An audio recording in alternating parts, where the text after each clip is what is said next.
अस्सलाम वालेकुम दोस्तों, मैं हूं मोहम्मद आफाक खान। दोस्तों, ये पाकिस्तान में एल्फी सस्ती हो गई है क्या? इतनी महंगाई के बावजूद जिसको देखो कानों में एल्फी डालकर सोशल मीडिया पर आ जाते हैं और बस किसी की बात सुनने के बजाय सिर्फ अपनी ही बात कर रहे होते हैं। वो कहते हैं कि एक दफ़ा दो लोगों का झगड़ा हुआ, तो उसमें से एक बुजुर्ग के पास गया और कहा कि जी मेरा झगड़ा हुआ है, आप हमारी सुलह करवाओ। तो बुजुर्ग ने कहा कि किससे झगड़ा हुआ है? बोला फलां शख्स से। बोला अच्छा। बोला उसके कान हैं? तो उस शख्स ने कहा कि आप किसी बात कर रहे हैं हजरत, कान तो हैं उसके। बोला अच्छा, कान है मतलब वो सुन सकता है? बोले जी हाँ सुन सकता है। बोला अगर वो सुन सकता है तो फिर हर मसले का हल निकल सकता है। कितनी गहरी बात है कि अगर कोई शख्स सुनने की सलाहियत रख सकता हो तो फिर मसले का हल निकल सकता है। हम सुनने की सलाहियत रखने के बावजूद मसले को और बिगाड़ते हैं, क्योंकि हम क्या करते हैं कि एक बंदे की बात को सिर्फ पूरी होने का इंतजार करते हैं कि जैसे ही इसकी बात पूरी होगी मैं अपनी बात करने लग जाऊंगा। ये नहीं सोचते कि यार ये बोल क्या रहा है, बोल तो ले, मैं इसको सुन तो लूं, समझ तो लूं, फिर जो है मैं जवाब दूं। इसको इंग्लिश में कहते हैं कि हम रिस्पॉन्ड करने के बजाय रिएक्ट करते हैं। और यही इस वक्त तूफान चल रहा है पूरे सोशल मीडिया पर। ये जो मदारिस रजिस्ट्रेशन की बात हो या कोई भी मुखालफत हो, अगले की बात सुनने को तैयार ही नहीं होते हैं। जबरदस्ती एक दूसरे से निकाह करने की कोशिशें कर रहे हैं कि नहीं भाई, वो मिनिस्ट्री ऑफ एजुकेशन वाले कह रहे हैं कि नहीं भाई हम ठीक हैं, सोसाइटी एक्ट के जाहिर सी बात है वो कह रहे हैं कि हम ठीक हैं। अब दोनों की अपनी अपनी एक राय है, ठीक है। यहां पर भी लोग मुझे गालियां देने शुरू हो जाएंगे, लेकिन मेरी बात को सुन लीजिए। भाई जिसको जहां जाना है वो चला जाए, और होना यही चाहिए कि किसी दूसरे को इसका नुकसान ना हो। लेकिन जबरदस्ती कहना कि नहीं तुम हमारे पास आओ, वो कह रहे नहीं हमारे, जबरदस्ती का निकाह मुझे नहीं पता, मुफ्तियान किराम बता सकते हैं कि होता या नहीं होता। फिर जबरदस्ती की तलाकें भी दे रहे हैं एक दूसरे को।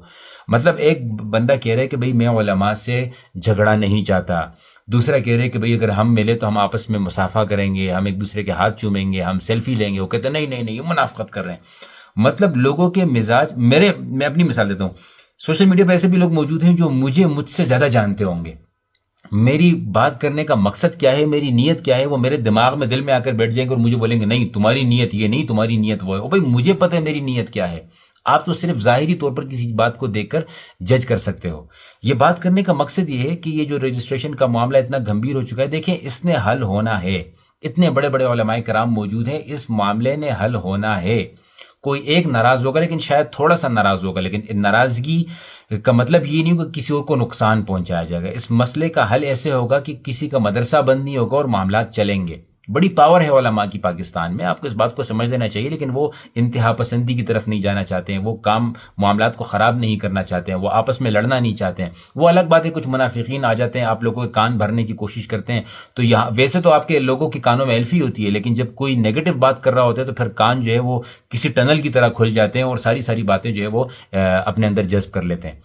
तो ये वीडियो बनाने का मकसद मेरा यही है दोस्तों कि कुछ गलतियां जाहिर सी बातें इंसान से हो जाती हैं, इवन शायद मेरे से भी हुई होंगी, जज्बात में कोई बात कर दी होगी, या बाकी उलमाए कराम ने कोई जज्बात में एक दूसरे को बात कर दी होगी। ये होता है जब इंसान एक दूसरे के साथ बैठकर कुछ बातें करते हैं, जब हम एक दूसरे को एक साथ बैठकर माफ़ कर लेते हैं। तो जब सोशल मीडिया की बात आती है तो यहाँ पर भी हमें, अगर कोई बंदा नेगेटिव बात करे हम उसको बहुत बड़ा चढ़ा देते हैं। वही बंदा बाद में माफ़ी मांग रहा हो या वही बंदा बाद में रुजू कर रहा हो तो हम कहते हैं ना बाबा ना, रुजू तो हमने नहीं मानना है, हमें तो रुजू का मज़ा ही नहीं आता, हम तो प्लास्टिक के फरिश्ते हैं, हमें तो सिर्फ जो है आपकी नेगेटिव बात समझ आएगी, पॉजिटिव बात तो हमें समझ ही नहीं आती है। मोहब्बत की बात तो हमें आगे करनी ही नहीं है, हमें इत्तेफाक इत्तेहाद की बात तो आगे फैलानी ही नहीं है। हमें फैलानी हो तो नफरत फैलानी, इसके अलावा कुछ नहीं फैलाना।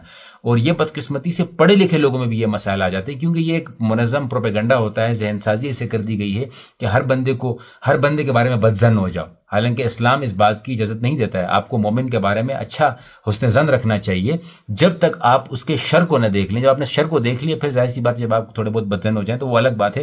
लेकिन फिर भी ये कोशिश करनी चाहिए कि अगर एक बंदा माफ़ी मांग रहा है या एक बंदा एक मुस्बत कदम उठाने की कोशिश कर रहा है तो यहाँ पर इस बात को सपोर्ट करना चाहिए।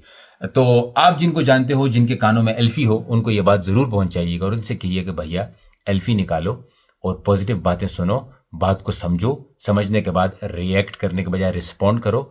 तो शर्मिंदगी भी कम उठानी पड़ेगी, रुजू भी कम करना पड़ेगा, जो मुझे भी कभी कभी करना पड़ जाता है, रुजू भी कम करना पड़ेगा। और साथ ही जो है आपके दुश्मन भी कम होंगे, लोग आपसे नाराज़ भी नहीं होंगे, और आप जो है कम से कम नफरत फैलाने की वजह नहीं बन सकेंगे। बाकी इंसान है, गलती हर किसी से होती है, किसी की नीयत अच्छी होती है लेकिन रास्ता गलत चुन लेता है तो रास्ता बाद में तब्दील कर देना चाहिए, कोई मसला नहीं है। यूटर्न मार लेना चाहिए, वहाँ तो यूटर्न ज़रूरी है जहाँ पर आपको लगे कि अगर मैं इसी रास्ते راستے پر گیا تو نفرتیں پھیلیں گی، وہاں فوراً یو ٹرن مار لو، کوئی مسئلہ نہیں ہے۔ جزاکم اللہ خیرن، السلام علیکم ورحمۃ اللہ۔